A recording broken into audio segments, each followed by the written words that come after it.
Joining us on this edition of the News Review, we have our very own Johnny Miller, who's with us from Donetsk. Also, we have independent international affairs analyst Gilbert Doctorow joining us from Brussels. Gentlemen, welcome to the program.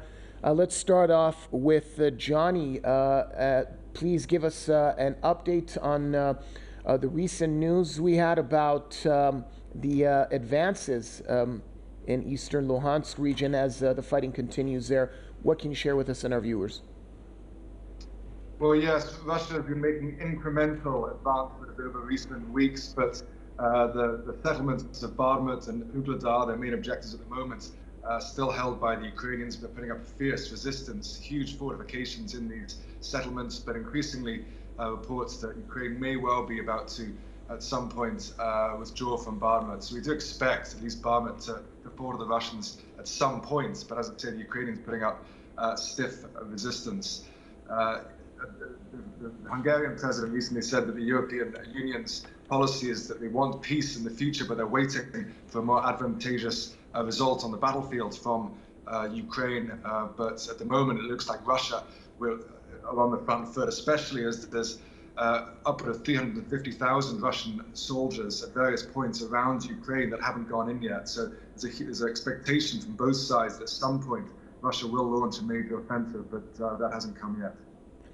All right, Gilbert Doctorow in Brussels. The Ukraine's Volodymyr Zelensky has called for more Western military support in the shortest time possible. That call comes as NATO defense ministers are meeting in Brussels for the second day to discuss the war in Ukraine. The issue now seems to be the deployment of fighter jets for Ukraine. Give us your perspective on the stance that NATO countries have right now towards providing more heavy artillery and heavy weaponry to Ukraine.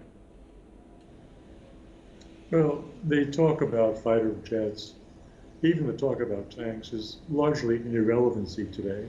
It's posturing by the military and political leaders in Western Europe and the United States so that they look good to their domestic audiences, and they seem to be committed to Ukraine. The practicality of these commitments at this point is virtually nil. Frankly speaking, the Russians have done a wonderful job of keeping us all on edge and uncertain as to what happens next and whether there will be a big military push, as so many people have predicted, or whether it will continue to be incremental destruction, grinding down of the Ukrainian military forces. What our fellow panelist has just mentioned with respect to the lack of apparent progress territorially on the Russian side is important, but has to be put in a context. The Russians have been playing the Ukrainians in Bakhmut. They have used it as bait to encourage the Ukrainians to fight to the last man. And there may be as many as 20,000 casualties on the Ukrainian side in the defense of Bakhmut. In other words, the Russian emphasis in the region has not been on gaining ground. It has been on destroying the Ukrainian military. And in that sense, it would seem they're very effective. There is talk now of the Ukrainians evacuating what they have left in Bakhmut.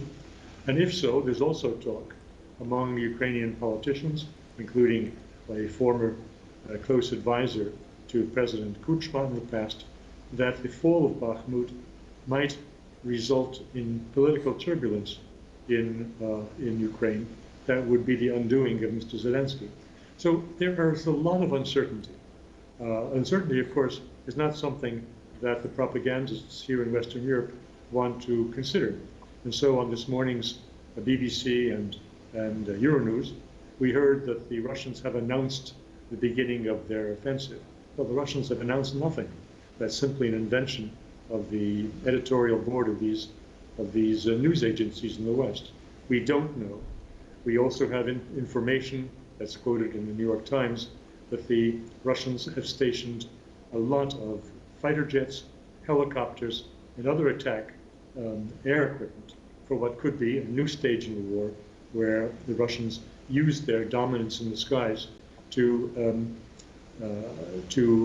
to implement a wholly new tactic in their conduct of the war.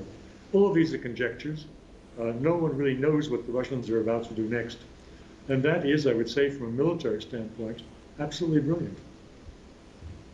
Johnny, let's talk about the military support right now. As Mr. Doctorow mentioned, the practicality of this aid to Ukraine has been close to nil. Russia has said that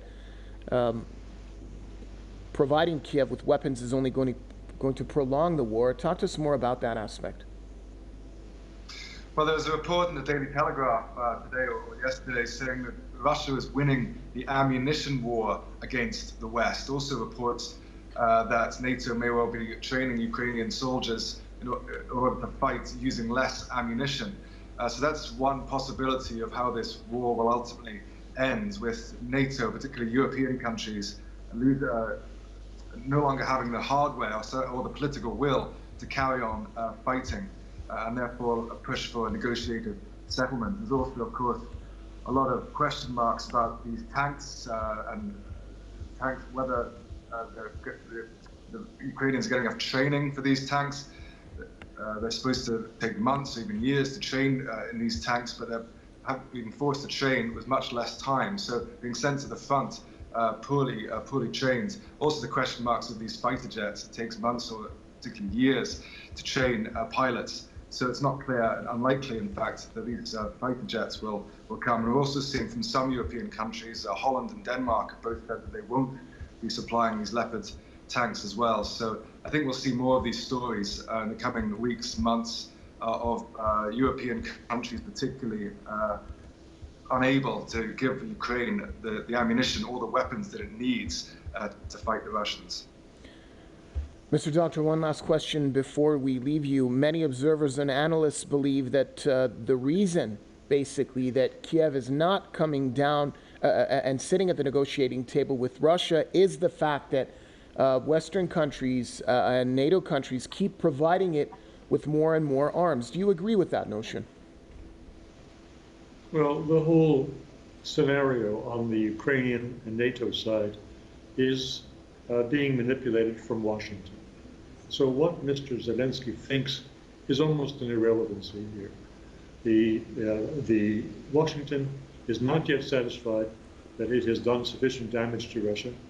It is hopeful that by staying on and keeping the Ukrainians in play, they can achieve their goal of the strategic weakening of Russia.